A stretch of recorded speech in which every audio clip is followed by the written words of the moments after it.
सामन्याच्या दुसऱ्या सत्राला सुरुवात होती आहे। दुसऱ्या सत्रामध्ये आपण पाहतायत बॅटिंग करत असताना आता सध्या बळवंतवाडी टीमला मॅच मध्ये आपण बघतायत पहिल्याच बॉलवरती लाऊड ॲफिल केली आहे, बट ॲफिल मध्ये हवा तसा उत्साह नाही आहे।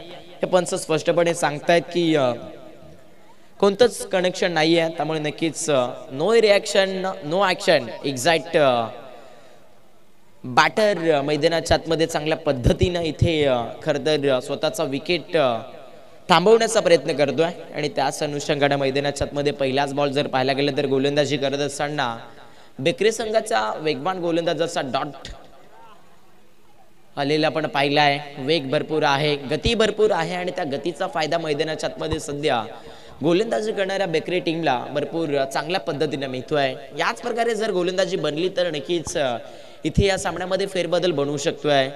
जसं म्हटलं जात असतं खरं तर समुद्रांच्या लाटांना घाबरून नौकाही कधी ओलांडत नसते आणि मेहनत करणाऱ्याची कोणत्याही क्षेत्रामध्ये असो कधीच खऱ्या अर्थाने हार होत नसते, त्यामुळे मेहनत झाली पाहिजे हे मात्र वारंवार क्रिकेटने आपल्याला सांगितलेलं आहे, शिकवलेलं आहे आणि त्याच मेहनतीचा प्रयत्न मैदानाच्या आतमध्ये गोलंदाजी करत असताना इथे बेकरी संघ करतोय। ज्या पद्धतीने परिस्थिती खरं तर झेलावी लागली पहिल्या सत्रामध्ये बेकरी टीमला, त्याच प्रकारे आता इथे परिस्थिती झेलावी लागतीये या मॅच मध्ये बळवंत नगर टीमला। पहिले षटक सुरू आहे ज्यामध्ये गोलंदाजी करत असताना जयेश आहे, ज्या जयेशने 3 बॉल डॉट फेकले आहेत।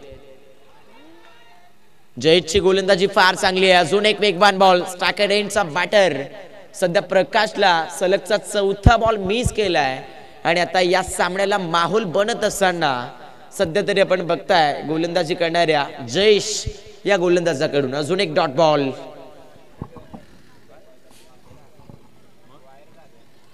चांगलं क्रिकेट सुरू आहे, अजून एक वेगवान बॉल, 5वा चेंडू बॅटरच्या पुन्हा एकदा बॅटला बीट करून चकमा देऊन पोहोचलाय विकेट किपरच्या दस्तानामध्ये आणि येतोय अजून एक डॉट बॉल। गोलंदाजी भरपूर चांगली आहे, याच प्रकारे जर स्टार्ट मिळवला गोलंदाज जयेशने तर नक्कीच इथे कदाचित 5 षटकांमध्ये 40 धावेचा देखील डिफेंड बनवू शकतोय। हे सध्या तरी बॉलिंग करत असताना जयेश कडनं सांगितलं जात आहे आणि यस मैदानाच्या आतमध्ये जयेशची बॉलिंग जर तुम्हाला आवडली असेल तर एकदा टाळ्या व्हायला हरकत नाहीये, कारण इथे लो स्कोरिंग बॅटल होतं, बट या बॅटलला गरम करण्याचं काम गोलंदाजी करत असताना जयेशने केलंय आणि या स्पर्धेतील पहिल्या रात्रीमध्ये आपल्या वेगाचा प्रतिवेग वापरत असताना पहिलं निर्धारित षटक फेकलंय गोलंदाजी करणाऱ्या बेकरी टीमच्या जयेशने आणि इथून मैदानाच्या आतमध्ये कोणतीही धाव नसताना फार वाईट परिस्थिती बनली।